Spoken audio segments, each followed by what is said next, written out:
Have you ever judged someone without knowing the full story behind their struggles? In the gleaming headquarters of Everett Marketing Group in downtown Chicago, Graham Everett sits alone in his corner office as the evening shadows lengthen across the city skyline.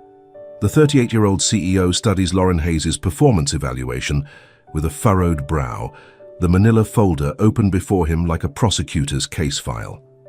His expensive fountain pen hovers over the recommendation for termination, the weight of the decision palpable in the silence of his office. Fourth late arrival this month. Missed the Hartman conference call. Deadline extension requested on the quarterly reports. Graham murmurs to himself, cataloguing the evidence of declining performance. 6 years of building his company into an industry leader has taught him that difficult decisions are necessary, even when they involve letting people go. Especially when they involve letting people go. The company couldn't afford to carry underperforming staff, not with the Anderson account hanging in the balance.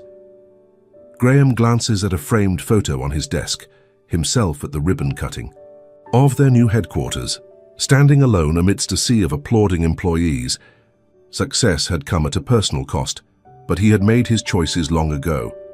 20 miles away, in a modest 2-bedroom apartment in a working-class neighborhood, Lauren Hayes helps a bright-eyed boy with his math homework at a small kitchen table, cluttered with schoolbooks and half-finished dinner plates. Dark circles shadow her eyes, but her smile remains genuine as she guides him through fraction problems. "You're getting it, Caleb," she encourages, brushing his dark hair from his forehead in a gesture of affection.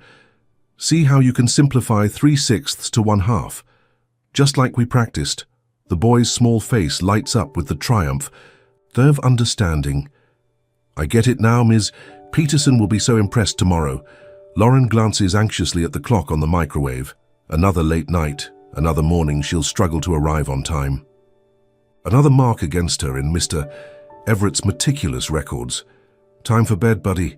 Big day tomorrow?" "Will you be at my presentation?" Caleb asks, hope brightening his features. Lauren's heart constricts. The presentation coincides exactly with her meeting with Graham Everett, the one she suspects might end with her dismissal. I'll do my very best, I promise." 2 lives connected by more than just an employment contract, but neither yet knows how deeply their stories intertwine, nor how tomorrow's scheduled termination meeting will alter both their futures forever. Graham Everett built his marketing empire from nothing. The son of a factory worker and a nurse, he had worked his way through college, graduated with honors, and climbed the corporate ladder with singular determination before launching his own firm at 29. Known for his brilliant strategies and unwavering standards, his professional reputation was impeccable. His personal life, however, remained carefully guarded behind his office door. 6 years earlier, Graham's brief marriage to Eliza Chambers, a talented graphic designer he'd met through work, ended abruptly when she vanished from their lakeside home, taking their newborn son with her. The divorce papers arrived by courier 3 weeks later. She never returned his desperate calls. The private investigator he hired tracked her to Seattle, then lost the trail. Eventually, Graham stopped looking, burying himself in work, transforming personal heartbreak into professional success, letting the pain calcify into silence. Now, in the company's glass-walled conference room, Graham convenes with his executive team for their weekly performance review. "Lauren Hayes' metrics have been declining for months," states Barbara Chen, the HR director, sliding a folder across the polished conference table. 3 missed client meetings this quarter, reports submitted past deadline, declining attention to detail. Her punctuality issues are becoming noticeable to clients. Graham reviews the documentation carefully. When Lauren first joined the company 4 years ago, her work had been exemplary, organized, attentive, reliable. The sudden downward trend troubles him. He believes in second chances, but the company's reputation depends on excellence. "Did anyone conduct a performance improvement discussion?" Graham asks, ever methodical. 2 months ago, Barbara confirms. "There was temporary improvement, but she's regressing again." Marcus Weber, the chief operating officer, adds his perspective. "She's been taking more personal calls during office hours, leaving exactly at 5 most days, requesting schedule accommodations. that disrupt team workflow. We need someone more dependable in that position, concludes Jessica Tanner, his Vice President of Client Relations. The Anderson presentation next month is too important to risk. We can't afford any administrative hiccups. Graham nods, weighing the evidence against his own observations. Lauren had always been pleasant and hard-working, if increasingly reserved over the past year. He had noticed her hurrying from the building each evening while others stayed. Late, perhaps the position no longer suited her priorities. Schedule the termination meeting for tomorrow morning, he decides. Have her replacement ready by next week. We'll offer the standard severance package. That evening, Lauren rushes through rush-hour traffic, drumming anxious fingers on the steering wheel as she calls the after-school program for the third time. I'm so sorry, Mrs. Martinez, and I'm stuck in traffic from a downtown accident. I'll be there in 15 minutes. It's fine, Lauren, the woman assures her. Caleb's helping me sort art supplies. He's a good kid. Lauren finally arrives, apologizing profusely for being late again. Mrs. Martinez waves away her concern, but Lauren notices the woman's glance at her watch. Too many late pickups might jeopardize Caleb's spot in the affordable after-school program, something they desperately needed with her work schedule. At home, she moves through their familiar routine: homework review, dinner preparation, bath. Time, bedtime story, before finally opening her laptop at the kitchen table. As Caleb sleeps down the hall, she works on a detailed proposal about employee retention strategies for working parents, something she's been developing in her scarce free time, hoping it might eventually secure her a position with more flexible hours. Her eyes drift to the framed photo beside her computer, herself and Caleb at his kindergarten graduation last year, his gap-toothed smile radiating pride. Beside it stands another frame, this one holding a photo of a smiling blonde woman with her arm around a younger Lauren at college graduation, Eliza, her best friend, gone nearly 4 years now. Just need to hold on a little longer, she whispers, rubbing her tired eyes. We can make this work. I promised her we would. If you thought Lauren was brave for raising Caleb on her own, just wait. In the next episode, someone from the past returns, carrying a secret that could shatter the fragile peace this family has just begun to build. What would you do if you discovered someone had been raising your child for years without ever telling you? Drop your thoughts in the comments below, and subscribe now to see how this family weathers the emotional storm ahead. Graham works late into the evening, the office empty and quiet except for the hum of the air conditioning and the occasional ping of incoming emails. His secretary had left hours ago, along with most of the staff. This was his preferred time, when the phone stopped ringing and he could focus without interruption. As he sifts through his cluttered inbox, deleting and archiving messages, he notices something unusual: an email from Lauren addressed to someone named Mr. Thornton, but somehow mistakenly forwarded to the company account rather than sent directly. Professional instinct tells him to delete it immediately, but the subject line catches his attention. Regarding Caleb Hayes, absence from parent-teacher. Conference. His cursor hovers over the delete button, but curiosity wins. He opens the message.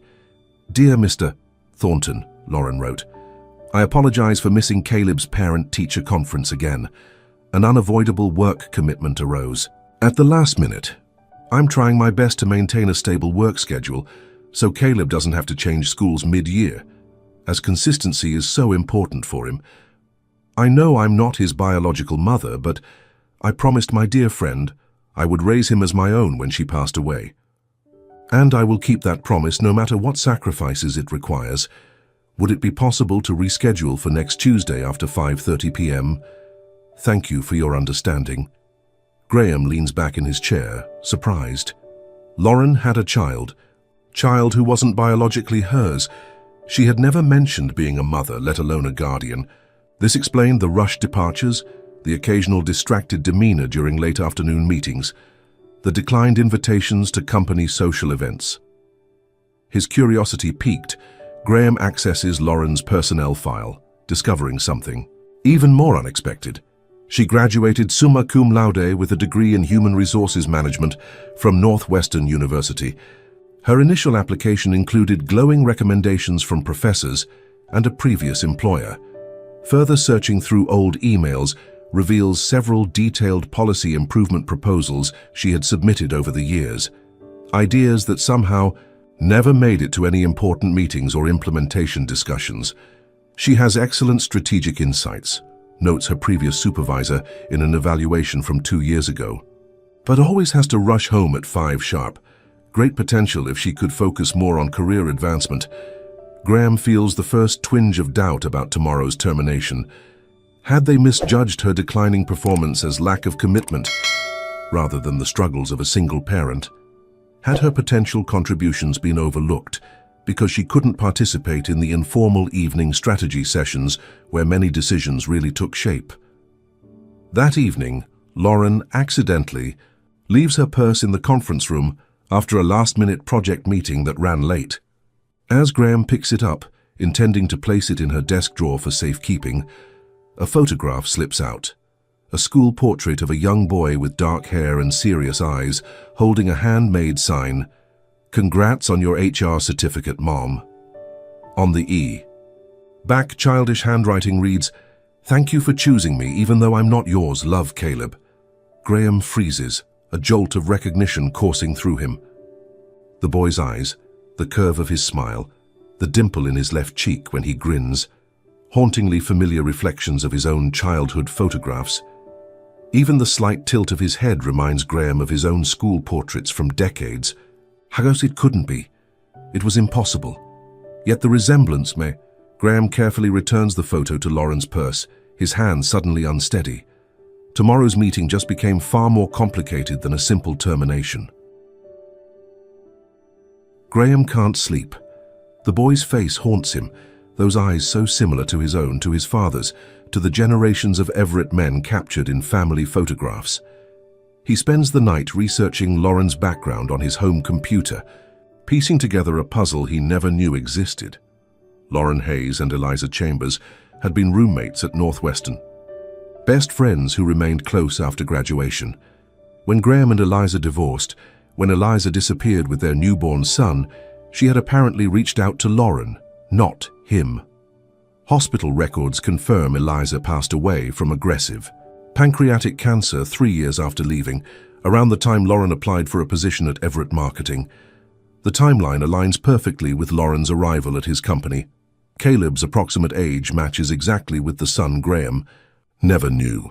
"It can't be coincidence," Graham whispers to the empty room. "She sought out employment at my company specifically. But why? To keep an eye on him, to ensure financial stability for the boy, or perhaps to eventually reveal the truth?" The questions multiply, keeping him awake until dawn breaks over Chicago's skyline. When Caleb visits the office during a Bring Your Child to Work Day the following week, an event Graham had always avoided until now, he watches from a distance, heart pounding against his ribs. The boy moves with animated enthusiasm, asking questions about the graphic design department's computers, while Lauren guides him through the office. Graham notices how she keeps a protective hand on his shoulder, how her eyes constantly track his movements with maternal vigilance. Graham secretly retrieves the boy's discarded water bottle after Caleb tours the marketing department, securing it in a plastic bag with trembling hands.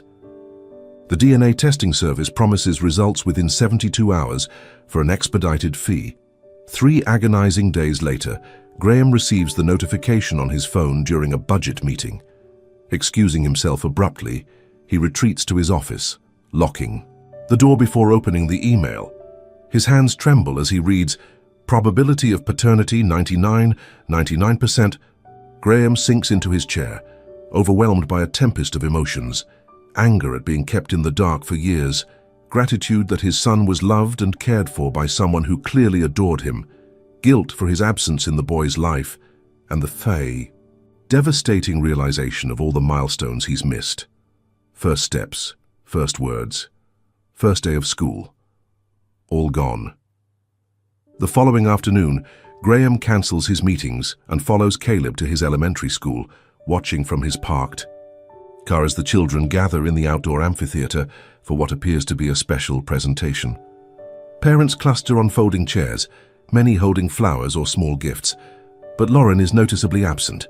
She's in a budget planning meeting Graham had specifically scheduled. From his distant vantage point, Graham watches as Caleb stands confidently before his classmates for what appears to be a Family Appreciation Day speech. Lauren isn't the mom who gave birth to me. She tells me that another mom chose her to take care of me when I was still little. But she's the only mom I remember, the only one who's been there. Every day I was scared, tired, or needed a hug.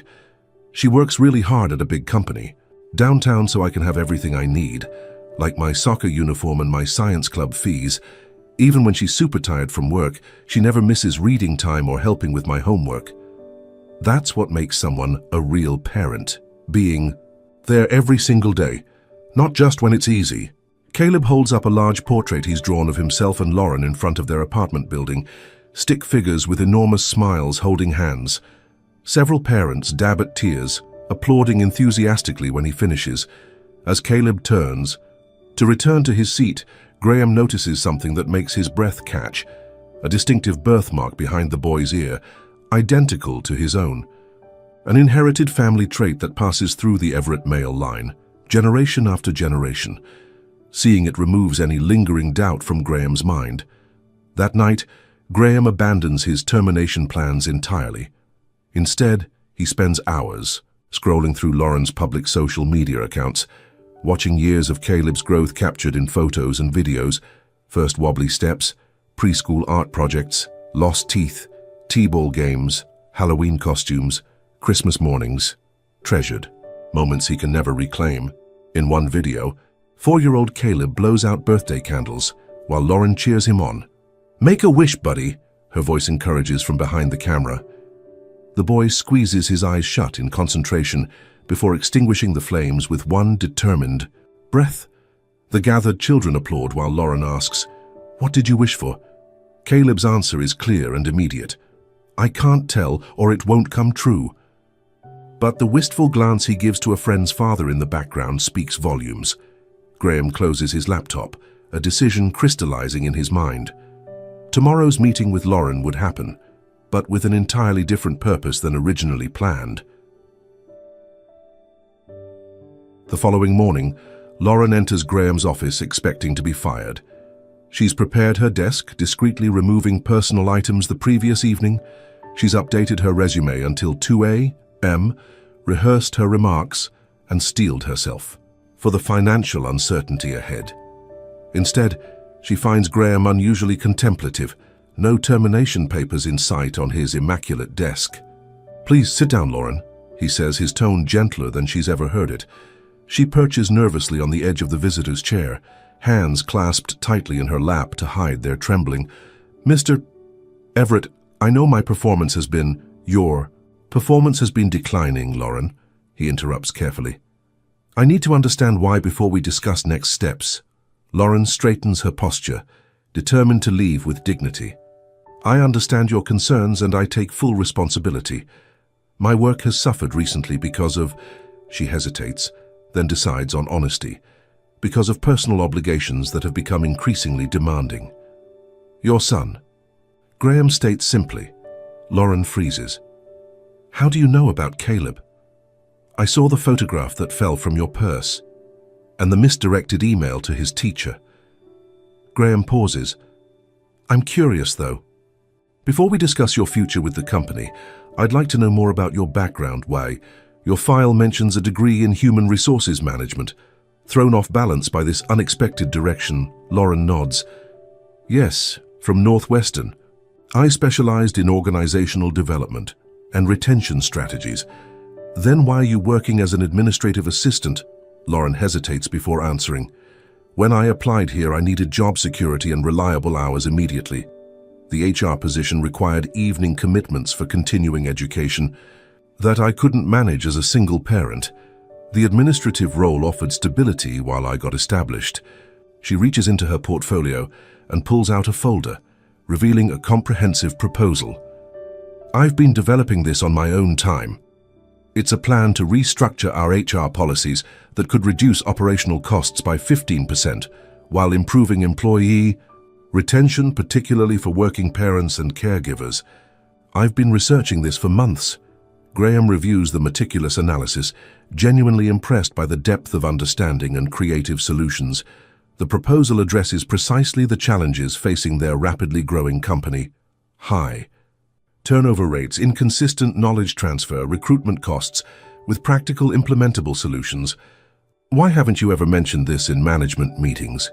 He asks, flipping through the detailed charts and implementation timelines. Because I'm just an administrative assistant, she answers simply. No one asks for my ideas in those settings. And honestly, I couldn't risk staying late for strategic sessions. Caleb needs me home for dinner and homework. Single parenting doesn't leave much room for career advancement opportunities that happen after hours. Graham sees her clearly, for the first time, not just as an assistant struggling with work-life balance, but as a talented professional whose potential had been overlooked because of circumstances he never bothered to understand or accommodate. Tell me about Caleb, Graham says suddenly, setting the proposal aside. Lauren stiffens, protective instinct immediately visible in her posture. What about him? How old is he now? 7. Yes, she answers cautiously. He's 7. Born April 16th. He's in 2nd grade, and he's not your biological son. This isn't a question. No, he's my best friend's son. She passed away from cancer when he was 3. I promised to raise him. Your best friend, Graham says, quietly. Eliza Chambers, later Eliza Everett. Lauren's eyes widen in shock, color draining from her face. How did you? I'm his father, Lauren. The truth hangs between them like a physical presence. Lauren trembles, tears filling her eyes as years of careful secret-keeping crumble in an instant. I didn't, she begins, her voice barely audible. I didn't know how to tell you. Eliza made me promise to keep him safe, to give him stability. After everything fell apart between you two, she was afraid. That I'd take him away, Graham finishes, no accusation in his tone. Lauren nods, unable to speak. Why did you come to work for me? Graham asks. Was it to watch me? To judge whether I should know my son? No. Lauren's response is immediate and fierce. I needed a job with good health insurance and stability after Eliza died. I had medical bills, a child to support suddenly. Your company had an opening that matched my basic qualifications. So I never planned to stay long-term. I thought I'd work here briefly, save money, then find something elsewhere before you ever connected the dots. But you stayed. For 4 years. The benefits were good. Caleb loved his school. And... She hesitates. You never seemed to notice us, and you were always focused on the next acquisition, the next big client. We became invisible, just part of the background of your company. It seemed safer that way. You've raised my son for 4 years, Graham says, his voice thick with emotion, while working 20 feet from my office, never saying a word. He's my whole world, Lauren whispers. Please don't. Graham raises his hand gently. I'm not going to separate you. I would never do that to Caleb. But I do want to know my son. And I think this company needs your talents. In a much larger role than administrative assistant, Lauren stares at him, confusion replacing fear. What are you saying? I'm saying we both lost years with Eliza's son. I don't want to lose any more, and I think we need to find a way forward that honors what's best for Caleb. And my job has... Graham picks up her proposal. This is exceptional work, but we need precisely this perspective in our leadership team. I'd like to offer you the position of Director of Human Resources, implementing these policies company-wide. The role comes with flexible hours, increased compensation, and the authority to actually make these changes happen. Is this... Lauren chooses her words carefully. Is this because of Caleb? Because if it is, it's because you're the most qualified person for a job we desperately need filled, Graham interrupts. The fact that you've managed to develop this comprehensive strategy while raising a child alone and working full-time only confirms your exceptional ability. The fact that the child happens to be my son is a separate issue we need to address as parents, not as employer and employee. Lauren brushes away tears, overwhelmed by the sudden shift from expected termination to unexpected opportunity. and the collapse of the careful walls she's built around their lives. "What happens now?" she asks softly. "Now," Graham says, "we take this one step at a time, for Caleb's sake." 3 months later, Lauren stands in her new corner office watching the Chicago skyline glitter in the afternoon sun. The nameplate on her door reads, "Lauren Hayes, Director of Human Resources." Her innovative retention strategy is already showing promising results, with employee satisfaction, scores rising and turnover decreasing across departments. Her workspace reflects her dual life, professional certificates and industry awards now displayed alongside Caleb's framed artwork. Her schedule, while still demanding, now accommodates school pickup 3 days a week. The company's new Family First flexible scheduling pilot program, her initiative, has already attracted positive industry attention and improved retention of key staff members with caregiving responsibilities. In the boardroom down the hall, Graham presents the quarterly results to the executive team. As you can see from the metrics, Lauren's approach to addressing work-life integration has reduced turnover by 22% in just 1 quarter. The pilot program costs are already offset by decreased recruitment and training expenses. He highlights a chart showing rising productivity numbers. Lauren's approach focuses on understanding what employees truly need to thrive, because she's lived those challenges herself. Sometimes the greatest insights come from perspectives we haven't traditionally included in leadership discussions. View. Board members nod approvingly at the improved metrics. One comments, "Promoting from within was clearly the right decision here. Fresh eyes on old problems." After the meeting, Barbara Chen, the HR director who once recommended Lauren's termination, stops by her office. "The parent resource group you started is gaining traction. We're up to 30 members now.